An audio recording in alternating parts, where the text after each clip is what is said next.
Just a few words about the API, because for those of you that ultimately will be developing applications using GPUs, you're going to be using these APIs.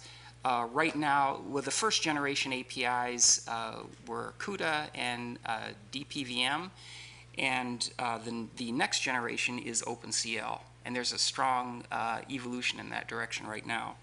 OpenCL has the capability, or provides the capability to do thread scheduling not only for the GPUs but also for multi-core CPU. So you obtain a major advantage in the fact that you're virtualizing the GPU hardware, for example, in form of standard C, C++ function calls. And it implements a very nice streaming interprocessor communication model, which I've already talked about a bit, but I did want to emphasize that we get a major advantage here. One of the tricks to the performance that we're achieving is the fact that we're able to overlap the CPU and the GPU processing to a very great extent. And by Amdahl's law, what this allows us to do is accelerate complete applications. It's a very key thing. And then also we get asynchronous transactions between the CPU and GPU. What that means is that you can be doing reads and writes to the GPU array while processing is going on the GPU. And then it also makes it easy to do load balancing, instruction pipeline reuse, and of course achieving a high degree of parallelism on the GPU array.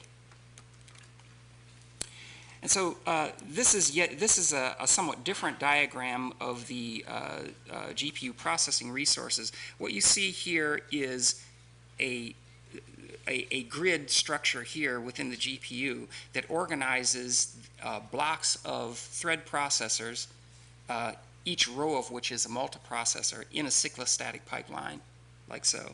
And then, of course, parallel with the processing going on, this is, say, one GPU, this is another.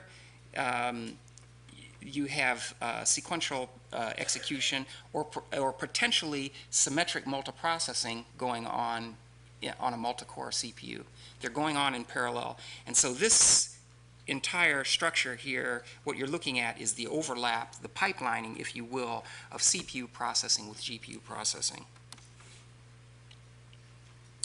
So the desktop supercomputing model that we employ, again, we leverage this is a true supercomputing model using tried and true principles from Cray day. Most of the really interesting supercomputing technology was developed in the 80s, 70s and 80s, I would say.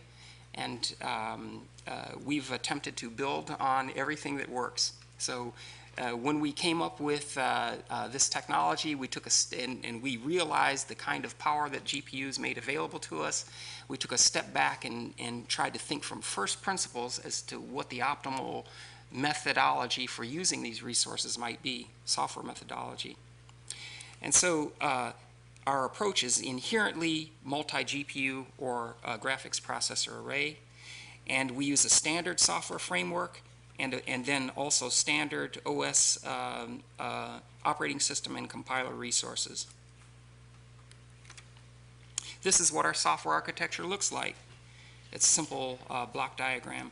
What you see here are the scheduler, dispatcher, and scatter-gather components. What you see here in black, that's just an interface. But associated with each resource, each processing resource, you see generalized process queues. Now, we pull a trick here also.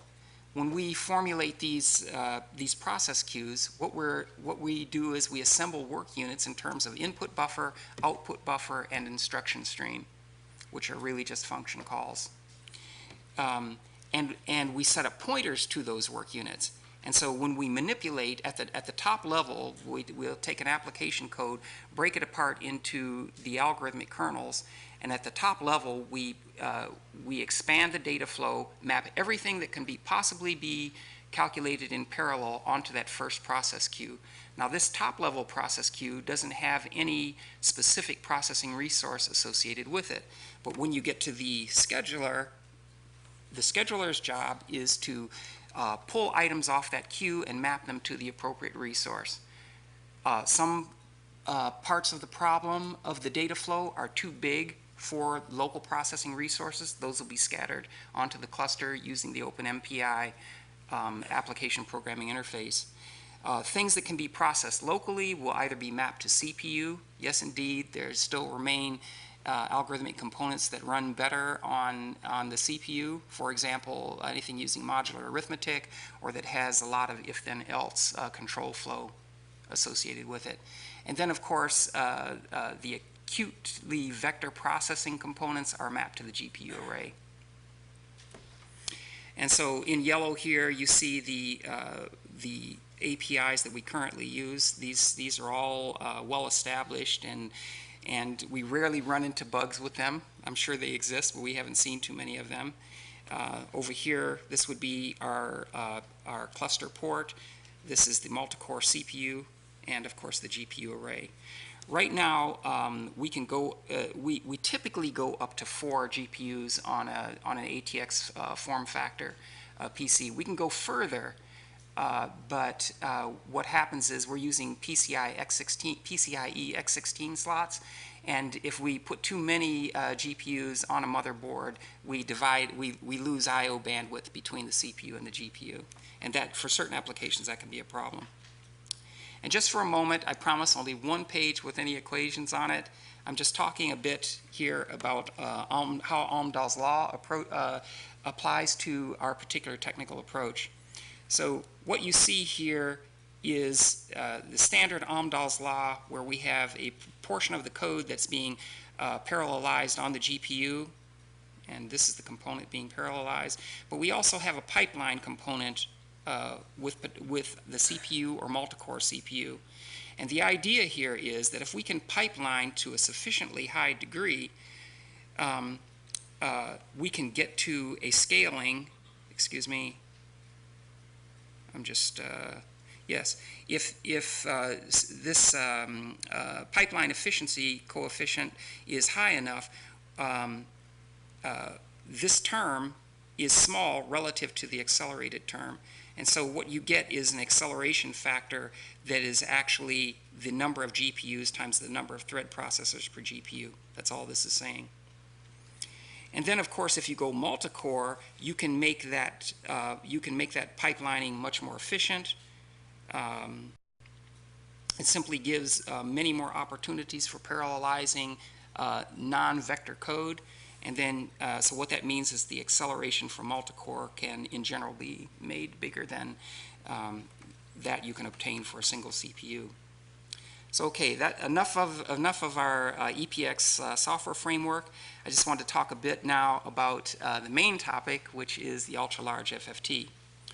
Again, we can go multi-radix, even odd radix, and we do get a 10x performance penalty when we go odd radix.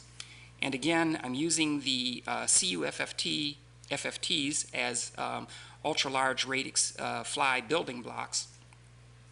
And then again, I'm appending an address shuffle and phase factor operators to each instance.